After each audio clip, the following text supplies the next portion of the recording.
thrilled to be with you all here tonight. Thank you for joining us. This is our fourth and final National Academy of Construction Ask Me Anything for our fall 2021 semester. My name is Keith Molenaar. I'm an NAC member and a professor here at the University of Colorado Boulder. The National Academy of Construction was established to recognize our industry leaders.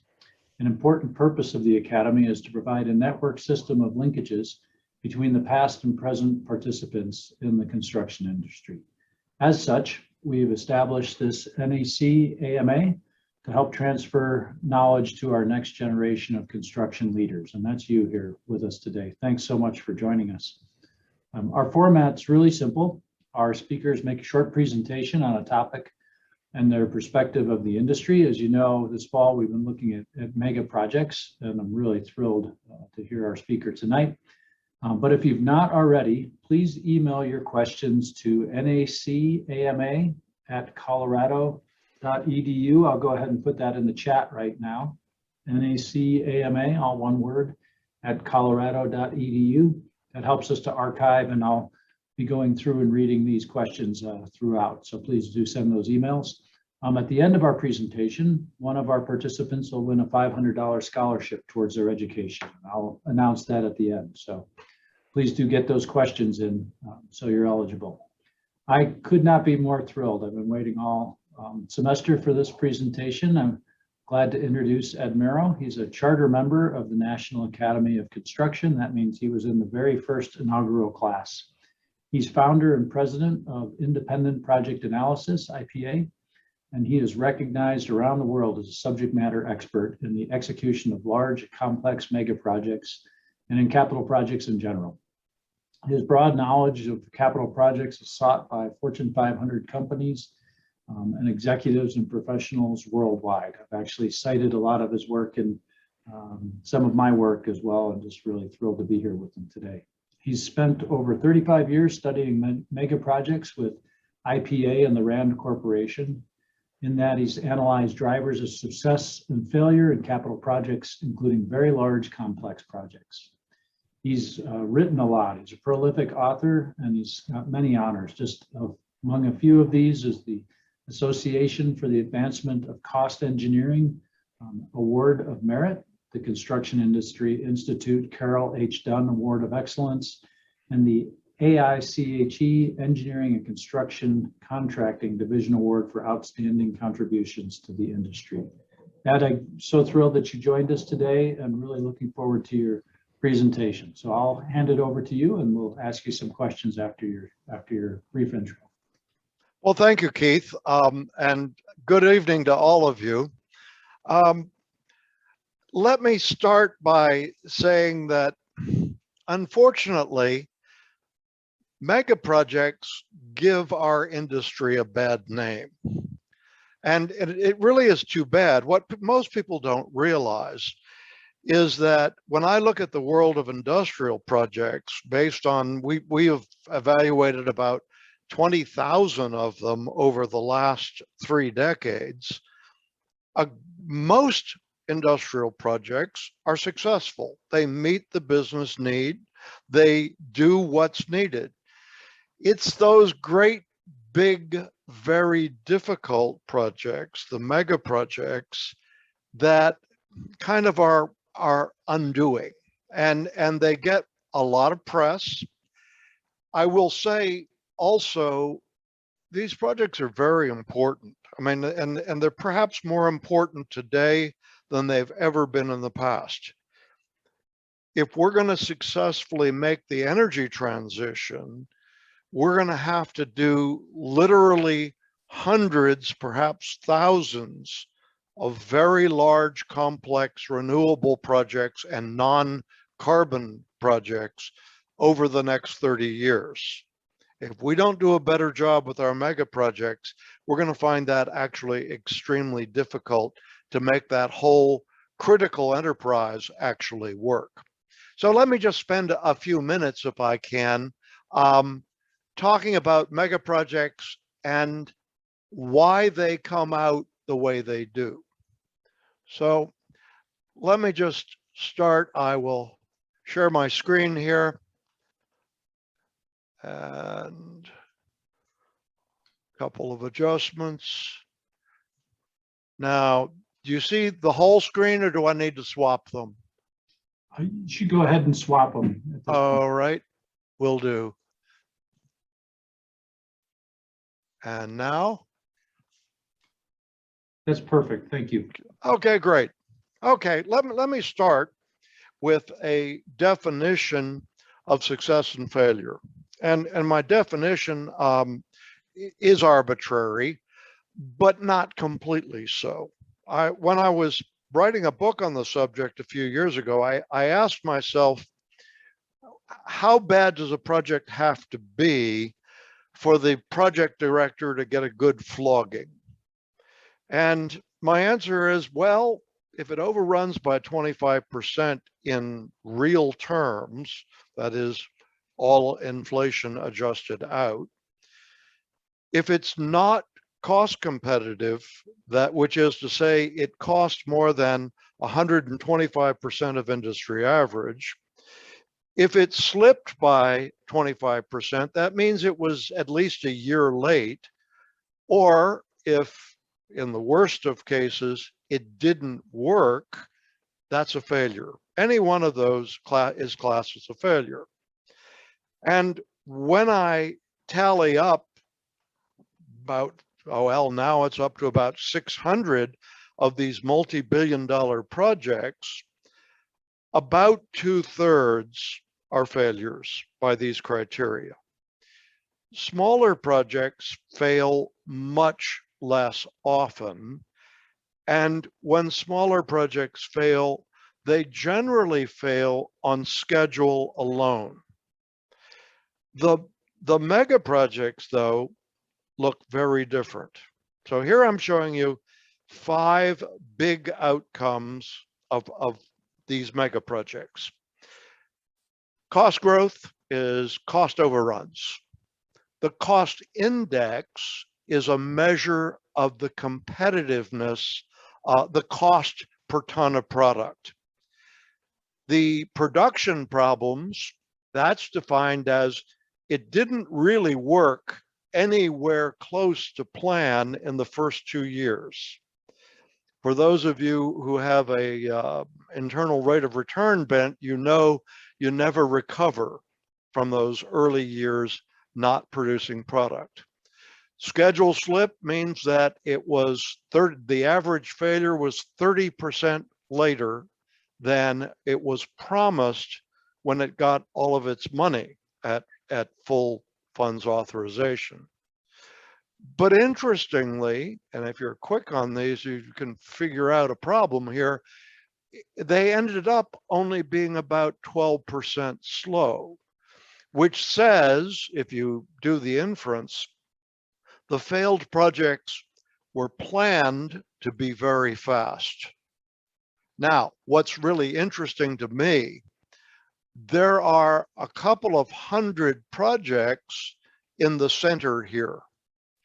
These are the successful mega projects. And for those of you who attended Joseph Brewer's talk, Sadara is one of those projects in that set. And these projects were absolutely brilliant. It's not that they were good, they were excellent. And so one of the first things that I learned in studying these projects is that unlike most things, both man-made and in the natural world, mega projects do not distribute in a normal pattern. Normally, projects have a distribution that goes up and then it has a tail out to the right. There are more large overruns and schedule shifts, but there aren't very many of them. Mega projects don't look like that. Mega projects are either very good or really quite awful, and almost nothing in between. And the lesson here is that mega projects are fragile. When they start to unravel, they come apart. They shatter. They don't simply gracefully deform. So we don't have really very many mediocre mega projects. We have some very good ones and we have some very bad ones, but almost nothing in between. That, I would argue, is the beginning of wisdom about these difficult projects. Now, let me give you an example of how things come apart. I have to anonymize the example to protect the otherwise embarrassed, okay? But this is a project, it was supposed to be about a $3 billion modernization of an old big refining complex, executed in an urban area, high cost labor area. The scope was developed well, so that what we call the shaping process was done well. But because there was no laydown, and because of the high cost labor, they decided to adopt a modular strategy. That's very kind of normal. The project was evaluated by my company, IPA, and they got an almost perfect score on their front end. But the team did something that turns out to have been kind of stupid. When we asked them about whether they had done soil borings under every foundation, they assured us that they had. In fact, however, they'd sampled. Now, why was this a mistake? Well, let me tell you why. When they dug the first foundation for the first module that was going to be right at the center of the construction, they found about 4 meters of hydrocarbons. Whereupon the authorities did what the authorities do. They shut the site down. It became what's called a RCRA site that has to be fully remediated before any construction can proceed. Meanwhile, all the wonderful logistics work that the project had done around getting the modules to arrive in precisely the right sequence actually happened. Every module showed up, but there was no place to put them. They came in on rail. They ended up on rail sidings. Some of them ended up spending a long snowy winter stored on lakes on rail barges. That gives you an idea. And by the way, they weren't mothballed. Whereupon the construction management firm quit, the execution of the project descended into complete shambles. And the $3 billion project became a $5 billion project and was 23 months late. The point is, these big complex projects don't allow us to make mistakes.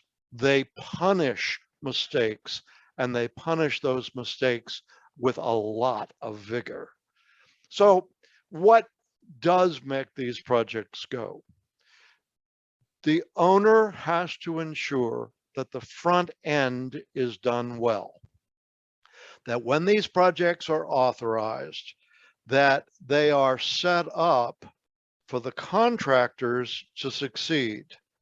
That means we've defined them in terms of the site. We've brought the design to the point where we can start detailed engineering immediately after authorization. And we have done all of the difficult and arduous execution planning so that we have a plan that's actually workable. In other words, there's an old expression in construction, that everything goes according to plan, EGAP, and people will say, EGAP never happens. Well, EGAP does happen. Sometimes things do go according to plan, but only if the plan itself is very robust. Now, we at IPA take these measures and others and turn them into a numerical scale, which we call the front-end loading index. And let me show you what the front-end loading index does in terms of predicting the outcome of these mega projects. So here's our old friend cost overruns. And the dark line here is a regression line that shows you the best fit as we go from best practical to, I usually like to say it's something that alliterates with poor, but we'll call it inadequate. And as you can see, very clearly there's a relationship. Also note, as definition declines, the uncertainty gets larger. Same thing for schedule. I always remind a project director, if you have a badly defined mega project and the boss says, when's the project going to be done? The only honest answer is, I don't have a clue. It might come in on time, and it's equally likely that it'll be 3 years late. I don't know. That will get you fired, by the way, so that's not a recommendation for those of you who are going into construction for a career. Most importantly, when I do my front end work, my projects actually deliver the production that was promised. I mean, just take a look. As the front end loading declines to fair, the rate of operability failures goes over 50%. All of those were economic disasters for their sponsors. And even safety is improved by a critical portion of FEL called execution planning. So the recordable rate and the days away from work restricted and job transfer, sometimes called the lost time rate, both of those go up as execution planning declines. That's simply because well-planned sites are safer sites in construction. And finally, what about success and failure?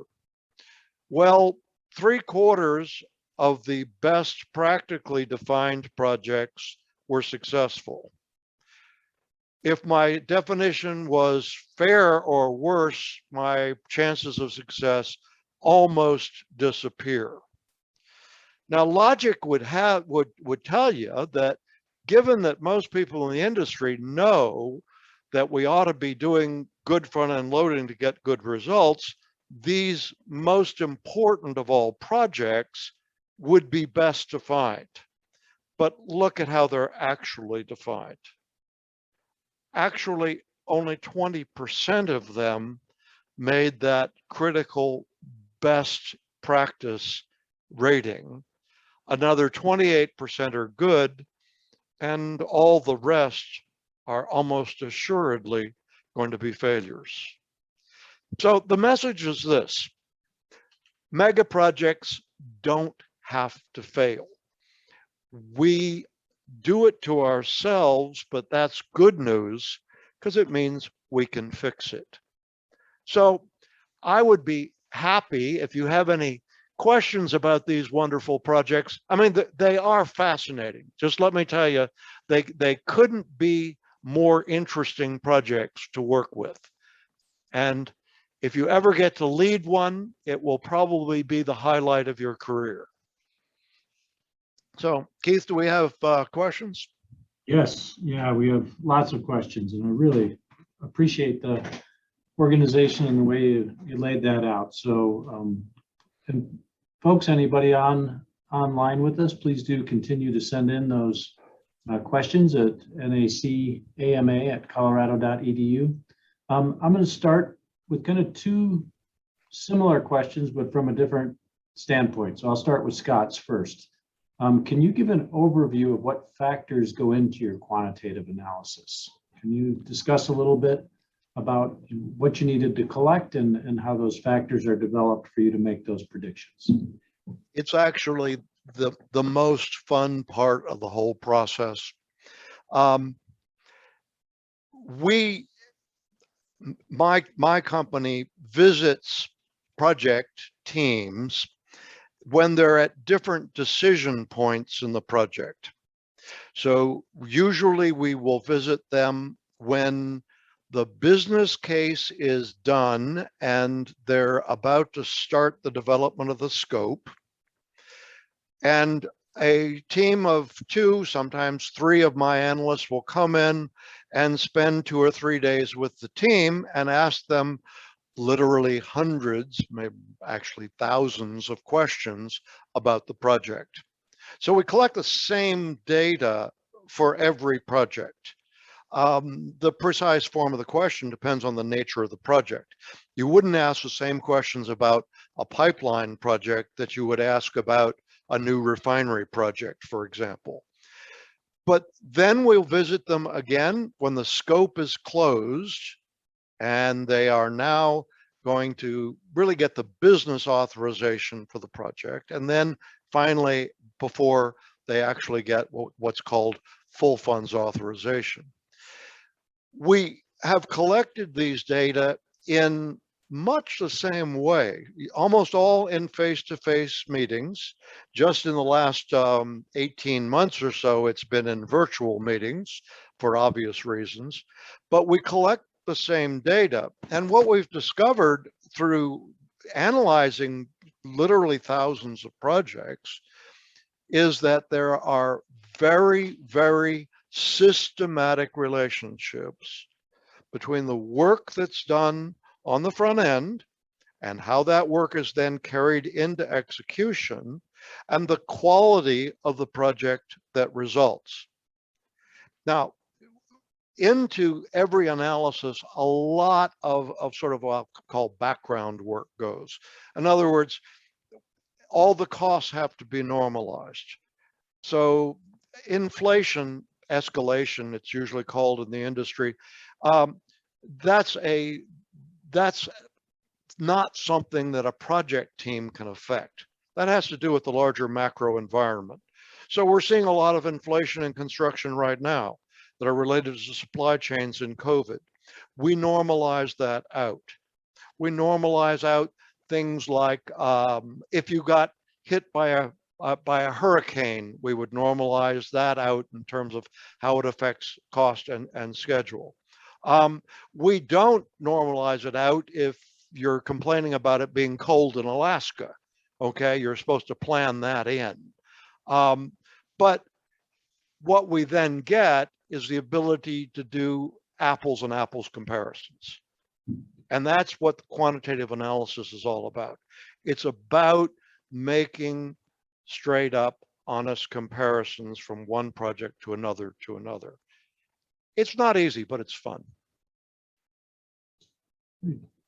Excellent. Yeah, thank you. I know you've been collecting data for a long time and probably one of the most challenging aspects of what you do. So it's a great answer. But the data collection, Keith, actually itself is a lot of fun because what I say is my analysts get to see more projects in a year than many project managers will see in a lifetime. Yeah. Yeah, I think that's true of estimating and some other areas of analysis. Mm-hmm. Yep. Really, it's exciting field. Well, great. So then a question from Tom, but a little bit different approaches. What are the personality characteristics students and future project managers need to develop leading to be a leader in managing mega projects and attain success? Believe it or not, I actually wrote a book on that subject. And it's called Leading Complex Projects. And the study behind the book, I guess, surprised me in a lot of ways because I learned things that I look back and think, well, that's obvious, but it wasn't obvious to me at the time. The mega project leader is not just a project manager. It's not that being a project manager is not a very noble and tough profession. It's that the leader of a mega project is a leader first and a project manager second. And one of the things that the It's really, if you think about leadership, what is implied? Well, what it implies is that people follow you. Okay, and they don't follow you because you have a whip. They follow you because they see your vision for what you're going to try and do, and they buy into it. That's what leadership is all about. Leaders create followers.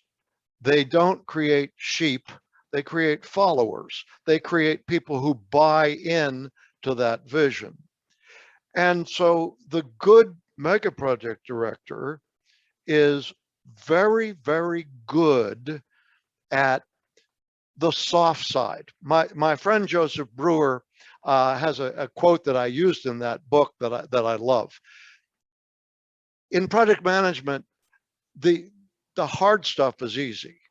It's the soft stuff that's hard. So it's that people side. Remember, projects are a combination of technology and people. And if you just think of it as the technology side, you're not going to be an effective leader. You have to do both to be successful. It's hard. Outstanding answer. Thank you. I'm going to ask a question from Adriana, kind of going off Tom's question. What piece of advice would you give a student or a recent construction management major graduate who's looking to become a leader? So those initial steps, what would you give them for advice? I would look to start my career doing with as broad a base as you can possibly manage, doing different kinds of work. Many of the most successful mega project directors didn't start in projects. They started in other things. That's fine. Sometimes often they started in other industries. But the key characteristic, and the one that is more valuable than anything else, figure out what your mode of learning is for you as an individual. Figure out how you learn and then exercise that your whole career. Never, ever stop learning. One of the things when we looked at the personalities, we actually did personality inventories with a whole set of mega project directors. And the thing that we found about the successful ones that was just fascinating is that on the psychological scale that measures openness, they were abnormally open, especially for those in project management. They were much more open. And what that means, that's the trait of personality that's associated with learning. So think about how you learn. If you don't have a way that you identify, just think about it until you understand how you best learn, and then apply that over and over and over again. That will make you a successful leader down the road. Excellent. Thank you. Let me ask you a question from Mary, kind of going off the back towards the topic of predictions. She was curious if we can predict what could go wrong, or you have some indicators. How do we prepare for it, or is it really not possible? That of course is one of the toughest issues in project management. And I'll tell you, we're often very, very good at anticipating all the problems. So when you name a problem, we did our risk identification exercise, and boy, we got that one nailed. And then, 18 months later, it nailed us. Well, how does that happen? Well, that's because what often we do in projects, we identify problems, we identify things that could go wrong, but then we don't actually do the detailed planning for how we'll manage them if it actually happens. So we seem to think that identifying a risk is enough to make us okay. And of course, all it is the beginning of the process. Frequently, we won't assign the risk, the management of the risk to anybody. We won't have the resources ready in the case the risk actually eventualizes. And so the effect is the risk, well, we got that right on the risk register. We just didn't get it right when the real problem occurred. That happens over and over again. It's very frustrating. Excellent, excellent response. I'm going to continue along that line with a question from Nan. They're asking about the risk identification process, and maybe you could take a little bit more time to talk about how that works. But their question is, with the data you have, is there a way to automate the risk identification process, or how far would we be from it? So maybe just for everybody's knowledge, talk a little bit about the risk identification process, and then I'd love to hear your comment as well, if automating that could be helpful in our management process. Okay, good. First, the risk identification process. There are a number of different ways it can be done. Risk identification can be done using the project team and others around the project to try to imagine what risk could actually materialize and so forth. That sometimes works well. It sometimes works well to have a panel of outsiders who will brainstorm with you. It doesn't, by the way, work very well if they are telling you what to do, because that means you're no longer really accountable for the project. But what really works well is to look at the history of projects that along important dimensions are similar to your project. So, I mean, let's just say that you have a large refinery modernization. Those are terrible projects, by the way. They're just horribly difficult projects to do. Well, what I would do, and what we actually do, I would go and look at, we have about 60 such projects in the database, and I'd ask all the things that went wrong actually with those projects. And I would say, well, let me put it this way. There probably aren't very many altogether new project problems under the sun. I'm guessing that the project manager for the pyramids, and there was a different one for each one, of course, because they were buried in their own creation. But that each of those project directors probably had the same headaches that project directors have today. So in that sense, risk identification using history does tend to work very, very well. Some things that don't work very well. Monte Carlo simulation is a way of trying to measure risk, has a random walk relationship with actual risk that materialize. That's because Monte Carlo simulation is the wrong math for the problem. If you want to get into that, I'm happy to talk about, problems with non-orthogonality, but you probably don't want to go there tonight. But now, can we use machines to help? The answer to that is right now, we are trying to do that with the literally terabytes of data that we've collected on over 20,000 projects over the last 30 years, where we have the records of all those projects, we have the change logs for all those projects, and we're trying to see if we can write algorithms where we can use machine learning to pick those up. I'm going to be agnostic as to whether it will work. Okay, I hope it will. That would, to the extent that we can automate any of this, it would certainly make life easier.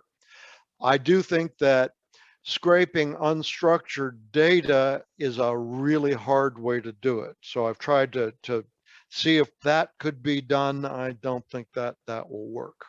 But I don't know if I've answered your question or not, but I tried to. I think you answered it very well. Yeah, I think it's an insightful question and not one that can truly be answered, but I'm glad to hear that you and your team are working on it. I think it's certainly something we can continue to work on into the future. So I'm going to go off script a little bit because I'm really curious. You brought up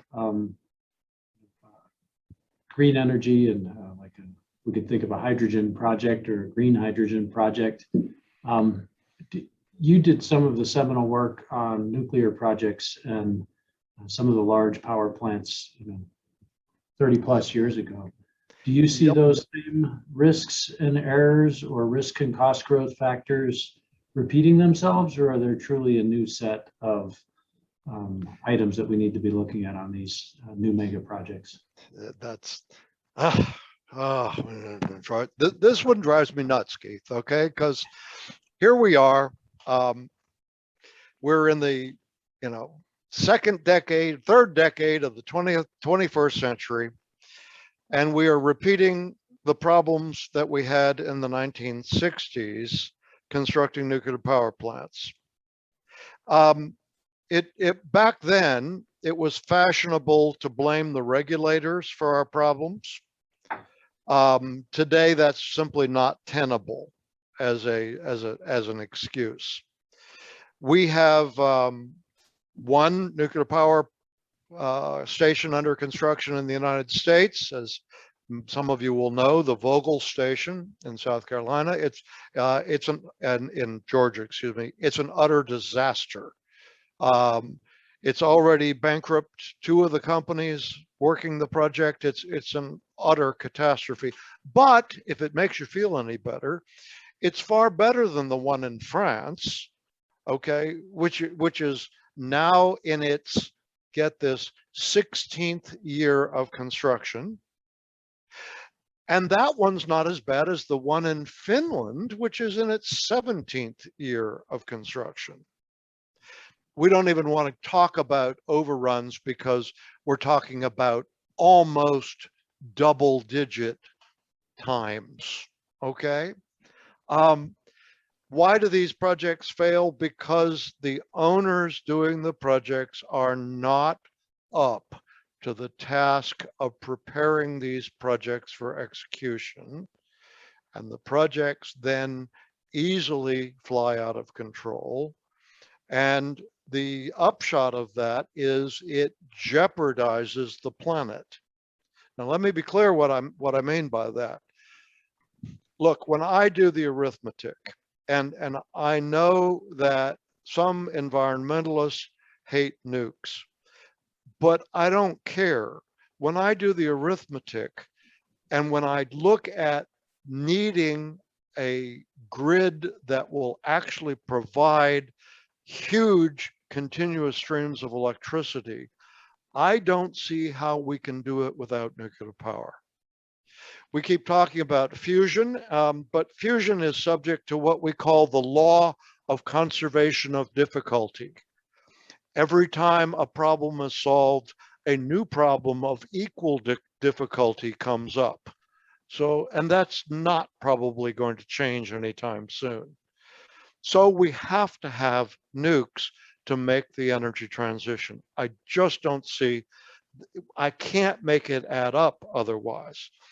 There are some interesting things on the horizon. Small modular reactors, which are really scaled down versions of our current mammoth power stations, they are probably more constructible, and they have the potential to be manufacturable. So we can do most of the construction in shops, and we can do it repeatedly. There are several designs that have already gone through the regulatory process. We need to get about the task of actually putting those in place. But we need to make nukes work, okay? Because we're gonna cook our children if we don't do it, okay? So we really do need to make nuclear power work. That's a project problem. And I hope that some of you will be the project directors who bring some of those nuke projects in on time, on budget. I really appreciate that answer. And I do believe that predictive variables and the lessons you learned around front end loading really do help this next generation if we can avoid repeating some of those errors. So thank you. I really appreciate that. I'm going to ask you, go ahead, please. No, we desperately need to do it, Keith, because if we don't, I just don't see how we're going to make it through the transition successfully. I absolutely agree with you. Yeah, absolutely. And I'm a big proponent of the modular solution as well as Gates and other folks who are investing in it highly. So hopefully there's some solution there. Let me ask you a question on another probably unanswerable one, but this one's from Laisha, and she's asking about the industry's reputation around productivity. And she hears that some consider the construction industry one of the most inefficient industries in terms of production. Do you believe if companies spent more time on front-end loading strategies, would they be able to overcome this over time? Okay, I'm going to give what I hope is a nuanced answer to that question, which is really a subject I'm really glad that you brought up. Could the industry, through better front-end loading, through the use of a number of practices, be more productive? Absolutely, it could. And in fact, you see, there are pockets of the industry right today that are much more productive. So some projects are extraordinarily productive in terms of good use of labor. All of that is true. I mean, and I can easily see us taking half of the labor out of projects. But if I take half the labor out, that only reduces the cost by about 20%. What a lot of the stuff going around in the industry is really suggesting is frankly nonsense. And let me explain why. They compare, for example, the construction industry with agriculture, or they compare it with the auto industry. That's always a favorite. Well, agriculture from the mid-19th century on went through a gigantic substitution of capital for labor, which is to say, it went from being a highly labor-intensive activity to one that today is not labor-intensive at all. So agriculture is extremely capital-intensive. The same is true of auto manufacture. Autos are today not made by people so much as made by robots. And because it is repeatable, we can make those cars by robot. Try doing a chemical plant rehabilitation, what we call a brownfield project, with a robot. You can't program it to do that work. In other words, a great deal of the work that we do in construction is on sites that are genuinely unique. That will always make the substitution of capital for labor more difficult than it is in auto manufacture. To the extent that we can go to modular construction, for example, for small modular reactors, for example, if we could do one after another and really standardize, well, we would be doing something closer to auto manufacture. But that will never be the dominant way that we actually have to do projects. So looking for us to get the kind of labor productivity that we have in making automobiles is simply not going to happen. And pretending that it is is really misleading people, because construction, as long as we're doing a lot of brownfield construction, construction will be relatively labor intensive. Thank you. That's a great perspective on that question, and one that's been asked in the industry for quite some time. Ed, I hate to say this, but we're almost out of time. I've really been enjoying the discussion. I want to give you one last question. We do have a few minutes, so please don't feel rushed in it. But I think this is a good one to end on.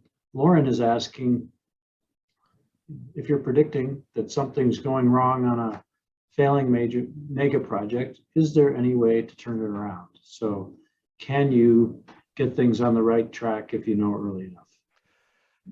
Yes, you can. Okay. And there are a couple of things that go with keeping a project from disintegrating when it's not going exactly according to plan.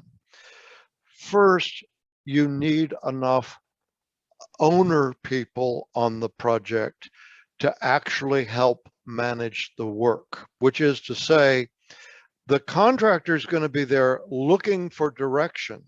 If there's nobody there to provide the direction, to provide the quick decisions that are going to need to be taken around what to do, then that project will continue to drift.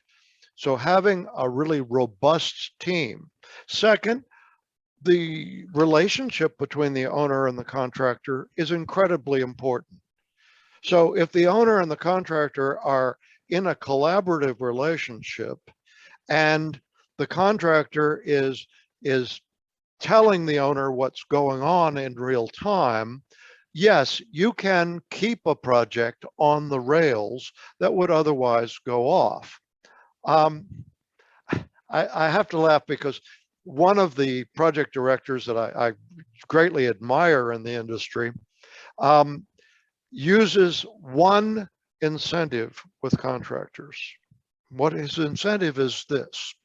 He says to the contractor, project director, if at the end of the project, you've never withheld bad news from me one time, you get your entire bonus. If you've withheld bad news just once, you get nothing. Okay? And what was fascinating is the first time he did it, the contractor project manager came back at the end of the project and said, you know, that was brilliant because I had to go tell all my people, you either tell me the bad news on time or we don't get any of our incentive. And it actually worked to change behavior. Well, the synergistic relationship, the willingness to work together, projects are joint products of a lot of people. And that's where leadership, we come back to that again, because that leader is the person who needs to knit all of this together and keep it together as the project moves forward. Wonderful answer. Thank you. Yeah, Ed, we are out of time. I wanted to say thank you and give you just a minute for any final words. But honestly, I've relied on so many of your writings over time, and your work has really helped change the industry and influenced it. But I think today, talking to these folks is going to make a potentially even a bigger change because they're the ones going out and doing this next. Well, my message to all of you would be stick with your career in engineering and construction. It's really enormous fun. And at the end of a day, you get to go home and say something that very few people can. Look what I built today. So it really is fun. It's very rewarding career. And I'll say, if you don't want to actually do it, then come join us and evaluate and analyze and help people do it better.